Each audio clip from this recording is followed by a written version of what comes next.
You are not going to believe what Tulsi Gabbard just said about Tucker Carlson. What's going on, guys? Today we're going to be talking about nuclear weapons. Tucker Carlson has one perspective, Tulsi Gabbard has another. Why don't we just see why everyone's hyping this up and see what are they actually clashing about? All right, let's do it. Which I don't know if you know who he is or not. He's kind of a big deal. A little bit about him. Yeah, and he's a guy that is another one of those guys, part of the community that people like him a lot. And he's also a guy that knows how to get under people's skin, okay? Whether he does it intentionally or not, he kind of knows how to piss people off. He's on the show with this other guy that you'll like a lot and you're friends with. His name is Joseph Rogan. So they're on this podcast, they're talking. And Rob, if you can pull up this clip, there's this topic that comes up about nuclear, I don't know if you saw this, Japan. Go ahead and play this clip, Rob. Go for it. Well, you could say the same about the atomic bomb, right? Yes, you could. And you could say that we have to develop it like Oppenheimer felt before the Nazis did. I love that. How'd that work? How'd that work? Well, I love, by the way, that people on my side, I'll just admit it, on the right, have spent the last 80 years defending dropping nuclear weapons on civilians. Like, are you joking? Right. That's just like prima facie evil. Yeah. If you can't, if we hadn't done that, then this, that, the other thing, that was actually a great savings. Like, no, it's wrong to drop nuclear weapons on people. And if you find yourself arguing that it's a good thing to drop nuclear weapons on people, then you are evil. Like, it's not a tough one, right? It's not a hard call for you. It's not a hard call for me. So with that in mind, like, why would you want nuclear weapons? It's like just a mindless, childish sort of intellectual exercise to justify, like, oh no, it's really good because someone else will get it. How about no? How about like spending all of your effort to prevent this from happening? Would you kill baby Hitler, famously? Right. So I don't know why we're sitting back and allowing this to happen if we really believe it will extinguish the human race or enslave the human race. Like, how can that be good?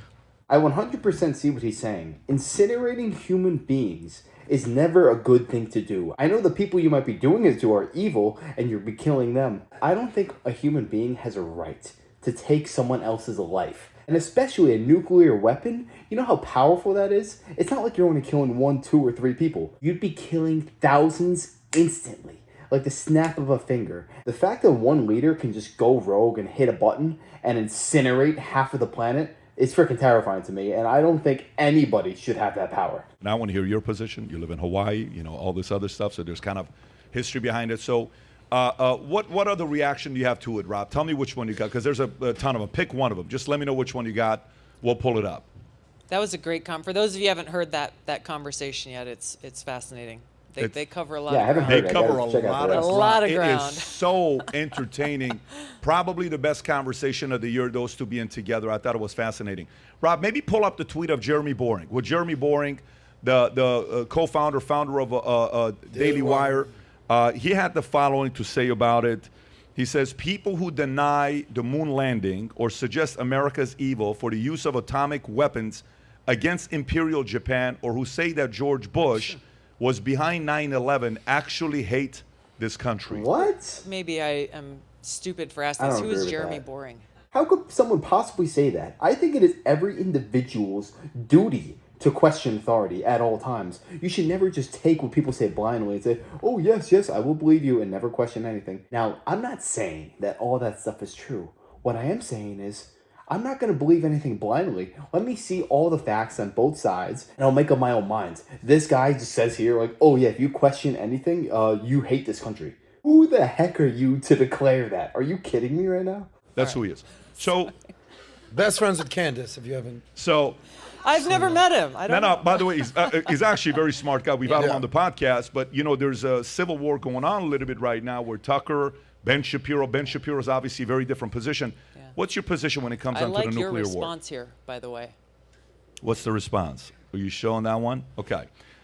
Jeremy is in the entire premise of being a critical thinker to question things. Some of the best podcasters and influencers are those who question what no one else is questioning. Being anti-establishment is to question the establishment's motive. By the way, he responds to that. Rob, if you want to put the other one, then he puts, it is not critical thinking to say that America never landed on the moon or that George Bush orchestrated the 9/11 attacks. It is a rejection of critical thinking. And then I had one last response to him, which was kind of an interesting one. You want to play this one, Rob? I understand your point. However, I'm not a Christian because I broke bread with Jesus. I've never met him face to face. That requires a level of faith I'm willing to risk taking. But it also takes faith to believe that we landed on the moon or someone's involvement in the 9/11 attacks. Having that level of unwavering faith in the U.S. government is what I'm not willing to risk. History does not favor blind faith in any government. That was my position. Beautiful. Perfect. Beautiful. Where do you Perfect stand response with right there. Well said. Very articulate. You know, I think of, one of the famous speeches that President John F. Kennedy made when he talked about his own experience of being confronted with the possibility of a nuclear war being launched, and how he exercised the kind of leadership we should have in our country, where even as people in his own cabinet were encouraging him to take military action that he knew could spark a nuclear war with the Soviet Union, he instead chose to go behind their backs and conduct direct negotiations with the Soviet Union to walk back from the brink, because those two leaders recognized what Tucker was pointing out, that nuclear war leads to one place: the end of civilization, the destruction of living things, people, humanity on this planet. That is where nuclear war leads. And so, while and Tucker Carlson is a good friend, we've had a lot of amazing conversations. I may say things a little differently, but what he's talking about here really is how too many people celebrate the use of nuclear weapons, and so carelessly, both pundits on TV and people in Washington and those who make a lot of money from making these nuclear weapons very carelessly talk about a nuclear war being waged as though it can be won.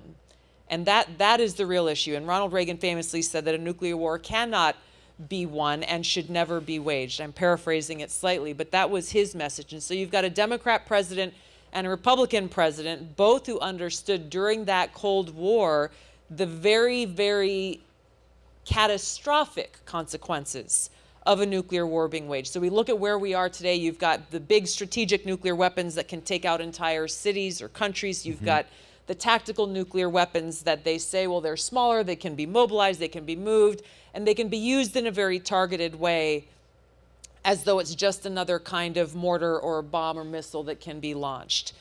The reality remains true, that was pointed out by JFK and Ronald Reagan, that our goal should be to make it so we are never at a point where the nuclear option is being considered. This is where diplomacy and leadership is so necessary, because under this administration, we are on the precipice of nuclear war. We are facing the prospect of a nuclear catastrophe, whether intentionally or unintentionally, because conditions have created such an environment, more so now than any time, certainly since the Cuban Missile Crisis. This is a reality. Those in Washington have bunkers where they will be protected, if not from the blast itself, then the nuclear fallout and the nuclear winter that will follow. The rest of us don't have that luxury. We saw this in Hawaii, and we've talked about this before, I think on your show, about what happened when we had that missile scare in Hawaii. When on a Saturday morning, this alert went out saying, missile inbound to Hawaii, take shelter immediately, this is not a drill.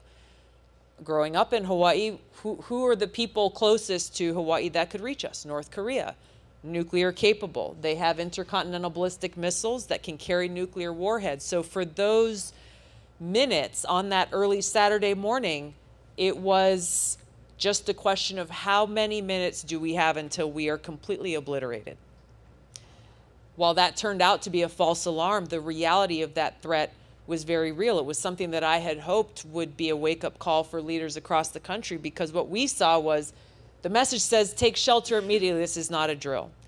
And for us, for the people in Hawaii, just like for those of us sitting here, if our phones were to go off right this second with that message, missile inbound right here, take shelter immediately, where do we go? What do we do? How many minutes do we have? Nothing. Where is there a bomb shelter that will protect us from the blast, that will give us clean water to drink and air to breathe and food to sustain ourselves for the time that would allow us to survive this. It doesn't exist. So they spend trillions of dollars investing in these nuclear weapons and growing them, which you know, this is not like any other, like, it's not like, okay, how many rounds do I have left in my magazine? One of these nuclear weapons today is already far more powerful, many times more powerful than the nuclear weapons that were dropped in Nagasaki and Hiroshima. All it takes is one. The serious consequences of what we face are very real. So what do we do then? We should work towards getting ourselves in a place where we are not on the brink of nuclear catastrophe. We are reducing the proliferation of nuclear weapons in the world and working with leaders of other countries, even those that we may not like or have adversarial interests, to try to get across what JFK was successful in doing, and saying, hey, if we care about the existence of our own people and humanity as a whole, it is in all of our best interests to try to reduce this risk of nuclear war. You often see that those who endorse wars often have never seen a battlefield in their life. But those people who are hardened and have actually seen the travesties of war, they never want to experience it again. And it's terrifying to me because there's a lot of people in office nowadays who mention the nuclear word almost daily. That word should never be uttered once, because even the act of mentioning it brings it up into the public's idea. They're thinking about it like, oh, this is in the back of their minds. This could possibly happen tomorrow or the next day. Because you are planting a seed, and then it is only going to grow. Because I believe what you think and what you speak goes out into the atmosphere, and it just comes back. The fact that these politicians are mentioning nuclear weapons with the frequency they are, they should be all voted out. But yeah, let me know your thoughts on this down below. I would love to hear that. And if you enjoyed this video, make sure to smash a like, comment, subscribe. And also, let me know, if you were in Hawaii and got that message, what would be the first thing that you do? But yeah, I wish you guys nothing but the best. Till next time.